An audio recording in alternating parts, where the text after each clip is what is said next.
ఈ సినిమా గురించి చాలా మంది రకరకాల అభిప్రాయాలు సోషల్ మీడియాలో తెలియజేశారు.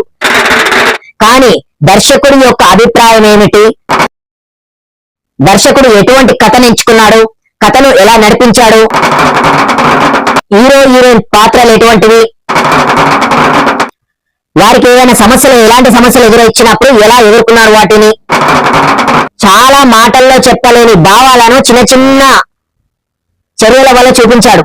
అవేమిటో తెలుసుకుందామా? హాయ్, హలో, నమస్తే, నమస్కారం. My name is Madhubabu. Beauty cinema అనేది ఏంటంటే ఒక టీనేజర్ లో ఉన్నటువంటి అమ్మాయి అబ్బాయి, ఎవరైనా కానీ అమ్మాయిలు అబ్బాయిలు, ధర్మరాజు తమ్ముడు, ఒక సాధారణమైనటువంటి క్యాబ్ డ్రైవర్ తండ్రి కుటుంబం ఇలాంటి కథ తీసుకున్నాడు. జనరల్ గా మనకు జనంలో కూడా కలుస్తుంటాయి, కానీ ఇది మాకు తెలుసు కదా, నువ్వు సినిమా తీసి మాకు చూపించడం ఏంది అని అనుకోవచ్చు. మంచి మాటలు చెబితే గుక్కెడు మంచి నీళ్ళు కూడా ఇవ్వరు, అదే అబద్ధాలు చెబితే సింహాసనం మీద కూర్చోబెట్టి 70mm మసాలా దోశ పెడతారు. బెండాయ్ బావు. బట్ ఏంటంటే చాలా మందికి అసలు విషయాలు అనేది తెలియదు. సినిమాను చూసి చాలా మంది మంచి విషయాలు తెలుసుకోవచ్చు.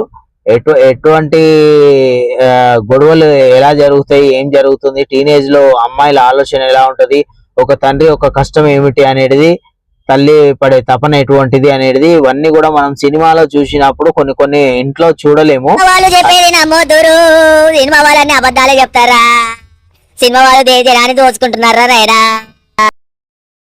అన్ని తెర వెనుక అంటే ఎవరు తండ్రి కష్టపడుతున్నది, పొద్దున పోయి క్యాబ్ పోయి బయటకు రాత్రికి వస్తే ఆ తండ్రి యొక్క కష్టం అనేది పిల్లలకి కొద్ది మంది గ్రహిస్తే తెలుస్తుంది. కానీ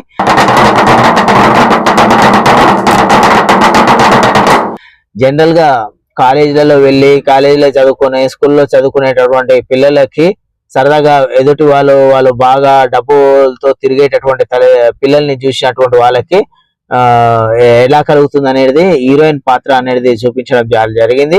ఇది మనం ప్రతి ఒక్కరం కూడా మంచి విషయాలు, ఇందులో చాలా మంచి విషయాలు ఉన్నాయి. మంచి ఏంటంటే టీనేజర్స్ కి, ముఖ్యంగా అమ్మాయి తల్లిదండ్రులు ఈ సినిమా ఖచ్చితంగా అమ్మాయిలకు 1-4 సార్లు చూపించాలి. అయ్యా బాబోయ్, కలియుగ సత్య హరిశ్చంద్రుడండి. ఏం జరుగుతుంది, ఎలా జరుగుతుంది, బయట ప్రపంచం ఎలా ఉన్నది, తల్లి ఒక దెబ్బ కొట్టంగానే ఇదైపోయేటటువంటి పిల్లలు, ముఖ్యంగా ఆడపిల్లలు, మగ పిల్లలు అది వేరే విషయము. ఆడపిల్లలు కూడా కొంతమంది ఇలాంటి ఇప్పుడు అభిప్రాయాలు పెరుగుతున్నాయి కాబట్టి సొంత అభిప్రాయాలు, సొంత ఆలోచనలు, సొంతంగా తిరగడం అనేది మనకు సొసైటీ, ప్రభుత్వము, చట్టం కూడా అన్ని రకాలుగా వాళ్ళు కల్పిస్తున్నారు కాబట్టి. అబ్బో వచ్చాడండి పెద్ద పత్తి గింజ. కానీ ఆ స్వేచ్ఛ అనే దాంట్లో కూడా ఎన్ని ఇబ్బందులు ఉంటాయి, స్వేచ్ఛ అనేది ఎంతవరకు ఉండాలో అంతవరకు ఉండాలి. సో ఇలాంటి విషయాలన్నీ కూడా మనం ఈ సినిమా చూసి నేర్చుకోవచ్చు. డైరెక్టర్ బాగా ఆలోచించి బాగా వడబోసినట్టు ఉన్నాడు. బెండాయి బావా, నీతులు అన్నం పెట్టవు అంటే విమర్శలు బిర్యానీ పెడతాయంట, వంకాయ మామా. అలాంటి ఎన్నేళ్ళు కష్టపడ్డాడు, ఎన్నేళ్ళు చూశాడు, ఎవరి జీవితాన్ని చూశాడు. ఒక మంచి మెసేజ్, ముఖ్యంగా ఆడపిల్లల గురించి, టీనేజ్ లో ఉన్న ఆడపిల్లల గురించి ఇందులో చెప్పదలుచుకున్నాడు. సినిమాలని మెచ్చుకుంటే లైకులు రావు, విమర్శిస్తేనే లైకులు వస్తాయి. తాడి చెట్టులా పెరిగావు, ఇది కూడా తెలియదు.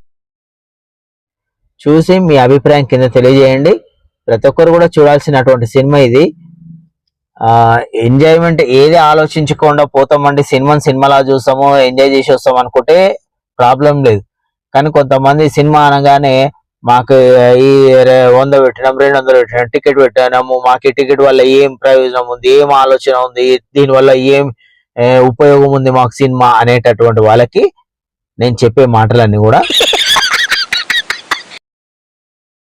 ఒక క్యాబ్ డ్రైవర్ ఎలా తపన పడతాడు, తండ్రి అంటే దర్శకుడు రకరకాల ఈ మధ్య తండ్రి ప్రేమల్ని కూడా కొందరు ఒక్కొక్క విధానంలో చూపిస్తున్నారు. ఈ డైరెక్టర్ కూడా ఈ సినిమాలో బ్యూటీ అనే సినిమా ద్వారా తండ్రి గారి ప్రేమ ఎలా ఉంటది అనేటటువంటిది చాలా, అంటే బయటికి చూపించలేరు ఆ ప్రేమని. మనం జనరల్ గా బయట కూడా చూడలేము, కానీ ఆ ప్రేమ ఎంత ఉంటది, ఎలా ఉంటది, ఎంత ఇదైపోతాడు, ఎంత తలడిల్లిపోతాడు, తల్లి మాత్రమే తల్లడిల్తాడనే జనరల్ గా అందరికి తెలుసు. కానీ తండ్రి కూడా ఎట్లా తల్లడిల్తాడు, ఎట్లా చేస్తాడు అనేది తండ్రి పాత్ర అయితే అద్భుతంగా ఒక తండ్రి మామూలుగా తండ్రి పాత్ర అనేది మనకు చూపించడం అనేది జరిగింది.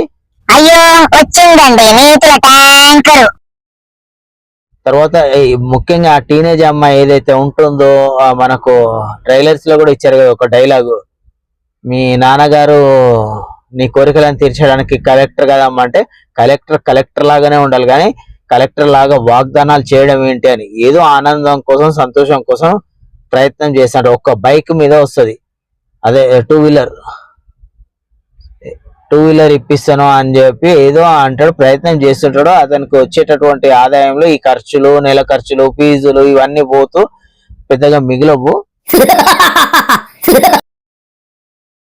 సో దాన్ని బట్టి ఆయననేమో తపన పడుతుంటాడు బిడ్డకి ఇప్పియాలని. కానీ అది అర్థం చేసుకోకుండా పిల్లలు ఈ మధ్య కాలంలో చాలా మంది అలాగే చేస్తున్నారు. నేను చూస్తున్నాను బయట కూడా సమాజంలో. తండ్రి ఎటువంటి స్థితి ఉన్నది, తల్లిదండ్రులకు ఎటువంటి పరిస్థితి ఉన్నది, అవతల వాళ్ళ తల్లిదండ్రులు ఎటువంటి స్థితిలో ఉన్నారు, వాళ్ళకు బాగా డబ్బులు ఉండి వాళ్ళు ఎంజాయ్ చేస్తున్న విషయం వేరు. మా అమ్మ నాన్నకి ఉన్నాయా లేవా, మనకు ఉండే మధ్య తరగతి ఇంత అని ఆలోచించుకోవాల్సిన విషయం ఈ సినిమా చూసి ప్రతి సామాన్య మధ్య తరగతి పిల్లలకి చాలా అవసరం ఇది సినిమా. 1కి 4 సార్లు చూపించినా పర్వాలేదు. ముఖ్యంగా ఆడపిల్ల బయటికి వస్తే తల్లిదండ్రులను కాదు అని చెప్పి ఎదిరించి ఒక దెబ్బ కొడితే బయటకు వచ్చేస్తుంది. బయటకు వచ్చిన తర్వాత అమ్మ ఎటువంటి స్థితిలోకి వెళ్ళిపోతుంది, ఎటువంటి మృగాల మధ్యలోకి వెళ్తుంది అమ్మాయికి ఫస్ట్ తెలియదు.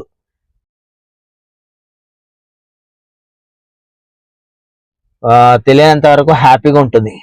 ఒక్కసారి తెలిసిన తర్వాత చేయి దాటిపోతే, అది సినిమా కాబట్టి ఫైనల్లో కొంచెము శుభం చేయడానికి ప్రయత్నం చేసారు. కానీ రియల్ లైఫ్ లో మనం బయట కూడా కొన్ని చూస్తున్నాం కేసులు. అలాంటివి నిజంగా జరిగి ఉంటే ఆ సమయానికి తండ్రి అక్కడికి రాకపోతే, పోలీసులు నిజమైన పోలీసులు ఆ టైంకి అక్కడికి రాకపోతే ఆ అమ్మాయి పరిస్థితి ఏంటి, ఎటువంటి ఊహించుకోవడానికే చాలా చాలా బాధగా ఉందండి, కష్టంగా ఉంటది అటువంటి సిచ్యువేషన్. ఏ పిల్లలకి రాకూడదు, ముఖ్యంగా ఆడపిల్లలకి అస్సలు రాకూడదు ఇలాంటి సిచ్యువేషన్. మధ్య తరగతి కావచ్చు, పేదవాళ్ళు కావచ్చు, ఒకవేళ ధనవంతులకైనా కూడా సెంటిమెంట్ ఉండే తల్లిదండ్రులు ఉంటారు, సెంటిమెంట్ ఉన్న అమ్మాయిలు ఉంటారు. అందరు ధనవంతులు అనగానే మొన్న ఏదో దాంట్లో ధనవంతుల కంటే అదంతా చెడిపోయిన వాళ్ళు అన్నారు అని చెప్పి ఒక స్టేట్మెంట్ ఇచ్చారు ఏదో బిగ్ బాస్ కోసం మాట్లాడుతూ. అది వేరే విషయం, అది పక్కన పెడదాం. అది చాలా తప్పుడు మాట. అది ధనవంతులలో కూడా చాలా మంది మర్యాదగా పద్ధతిగా జీవించే వాళ్ళు చాలా మంది ఉన్నారు కాబట్టి ఇంకా ప్రపంచం ఇట్లా మిగిలి ఉంది. లేదంటే ఇది ఎప్పుడో అంతమైపోయేది, అది వేరే విషయము. నరేష్ గారు అద్భుతమైనటువంటి కథ. ఈ కథ నిజంగా దర్శకుడు ప్రతి ఆడపిల్లకి దృష్టిలో పెట్టుకొని తీసిరు. ఇది ఆడపిల్లకి జాగ్రత్తలు ఖచ్చితంగా చెప్పాలి కొన్ని. మాకెందుకండి జాగ్రత్తలు ఎందుకు మొగోడి కంటే, మరి మొగోడు కూడా బయట తిరిగి ఎవరేం చేసి 100 మంది ఆడవాళ్ళు చూసినా మాట్లాడరు. అదే ఆడపిల్లని ఒక్క మొగోడు ఇట్లా చూసేసరికి ఎట్లా చూస్తున్నారు, చీ మొగోళ్ళంతా ఇది అని ఎందుకంటారు మరి. సో అందుకు జాగ్రత్తలు చెప్తారు. ఫీల్ అయ్యేది మీరే, బాధపడేది మీరే. బాగా అలంకరించుకొని బయటకు రోడ్డు మీదకి వచ్చినాక అది అంటే మంచిగా అలంకరించుకొని వస్తే కుందన బొమ్మలా ఉంది, లక్ష్మిలాగా ఉన్నది, మంచి తెలుగింటి అమ్మాయి లాగా ఉందా అనే మాట వేరేగా వస్తుంది. లేదు ఇంకా చిన్న చిన్న డ్రెస్సులు వేసుకొని చేసుకొని వస్తే మాట్లాడే మాటలు వేరే ఉంటాయి. మాకు సోషల్ మీడియా వాళ్ళు చాలా పదాలు మాట్లాడొద్దు అని చెప్తారు కాబట్టి అలాంటివి నేను మాట్లాడాను. మీరు కింద కామెంట్ చేయండి. నేను చెప్పినది మీకు మంచిగా అనిపిస్తే కింద కామెంట్ చేయండి. ఏమనిపించినా మంచిగా ఉందో చెడు ఉందో, లేదంటే ఆ సినిమాలో ఇంకా ఏదైనా సీన్ గురించి మాట్లాడమంటే, ఏ సినిమాలైనా కూడా ప్రతి సీన్ వెనకాల ఎంత హార్డ్ వర్క్ చేసారు, ఎలాంటి హార్డ్ వర్క్ ఉంది, ఒక సీన్ వెనకాల ఏమిటి, సమాజానికి ఏమిటి మెసేజ్, ప్రతి సీన్ వెనకాల ఒక మెసేజ్ ఉంటుంది. ఆ మెసేజ్ ఎవరికైనా కావాలనుకుంటే, లేదంటే సినిమా ఇండస్ట్రీలో వర్క్ చేస్తున్నటువంటి వాళ్ళు, నటినటులే కాకుండా 24 డిపార్ట్మెంట్ వాళ్ళు ఉంటారు, పలానా దాని గురించి చెప్పండి అంటే కూడా నేను వివరిస్తే కింద కామెంట్ చేస్తాను. Thank you.